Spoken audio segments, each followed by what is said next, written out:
গাই ময়ো ক্ৰয় কৰিছিলোঁ। মই ভবা নাছিলোঁ যে এই গীৰ গায়ে ইমান এটা বিতৰ্কলৈ গুচি যাব।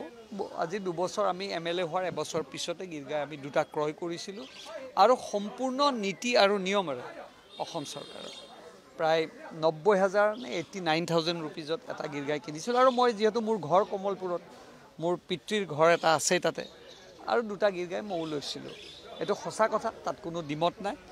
আৰু গীৰ গাই লোৱা বুলি সকলোৱে জানে। যিকোনো প্ৰেক্ষাপটতে গীৰ গাই কথা যিহেতু ওলাইছে, আৰু পিছলৈ আমি গীৰ গাইকেইটা ঘূৰাইও দিলোঁ কিবা এটা টেকনিকেল ডিফেক্টৰ কাৰণে, গীৰ গাইৰ গাখীৰ প্ৰডাকশ্যন নহ'ল কাৰণে।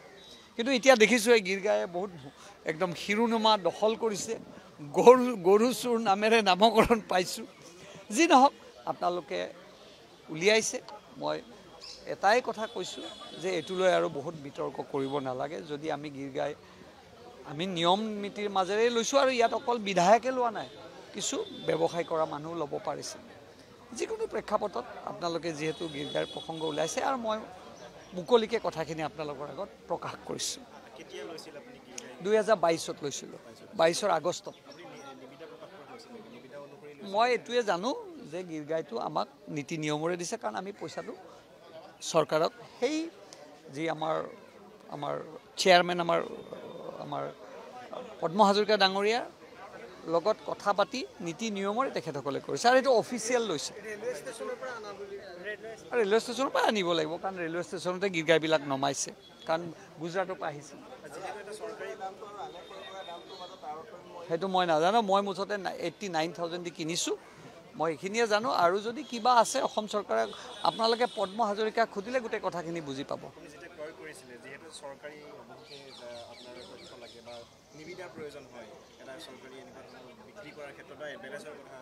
সেইটো আপোনালোকে গোটেই কথাখিনি সুধিব লাগিব পদ্ম হাজৰিকা ডাঙৰীয়াক, কাৰণ আমি হোৱাইটত টকাটো দিছোঁ, আৰু মোক পইচা ঘূৰাইও দিলে। যেতিয়া আমি গীৰ গাই ঘূৰাই দিছিলোঁ, ঘূৰাইও দিছে মোক। সেই কথাখিনি মই একচুৱেলি অৱগত নহয়, কাৰণ চেয়াৰমেন তেওঁক গভৰ্ণমেণ্টে চেয়াৰমেন পাতি দিছে। আৰু নিশ্চয় মই ভাবোঁ যে নীতি নিয়মেৰে কৈছে। আৰু কালি মুখ্যমন্ত্ৰী ডাঙৰীয়াই এইটো আপোনালোকক খুব সুন্দৰকৈ কৈ দিছে।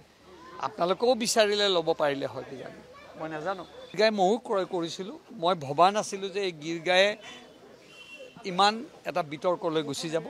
আজি 2 বছৰ আমি MLA হোৱাৰ এবছৰ পিছতে গীৰ গাই আমি 2টা ক্ৰয় কৰিছিলোঁ, আৰু সম্পূৰ্ণ নীতি আৰু নিয়মেৰে অসম চৰকাৰৰ প্ৰায় 90,000 নে 89,000 ৰুপিজত এটা গীৰ গাই কিনিছিলোঁ। আৰু মই যিহেতু মোৰ ঘৰ কমলপুৰত, মোৰ পিতৃৰ ঘৰ এটা আছে তাতে, আৰু 2টা গীৰ গাই ময়ো লৈছিলোঁ।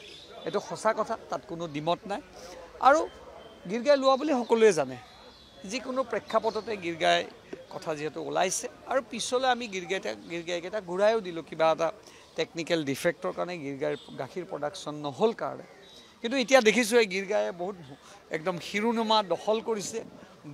গৰু চোৰ নামেৰে নামকৰণ পাইছোঁ। যি নহওক, আপোনালোকে উলিয়াইছে।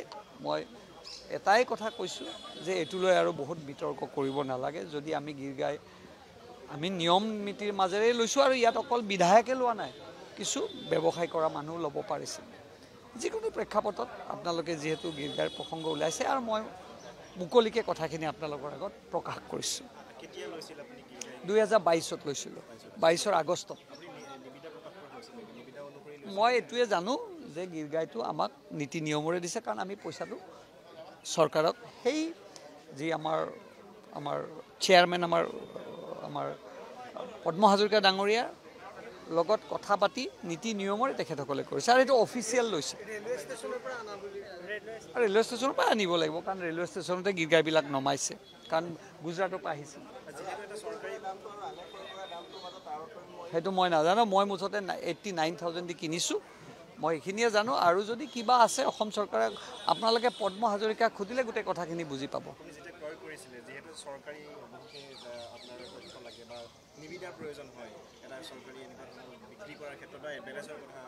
সেইটো আপোনালোকে গোটেই কথাখিনি সুধিব লাগিব পদ্ম হাজৰিকা ডাঙৰীয়াক, কাৰণ আমি হোৱাইটত টকাটো দিছোঁ, আৰু মোক পইচা ঘূৰাইও দিলে। যেতিয়া আমি গীৰ গাই ঘূৰাই দিছিলোঁ, ঘূৰাইও দিছে মোক।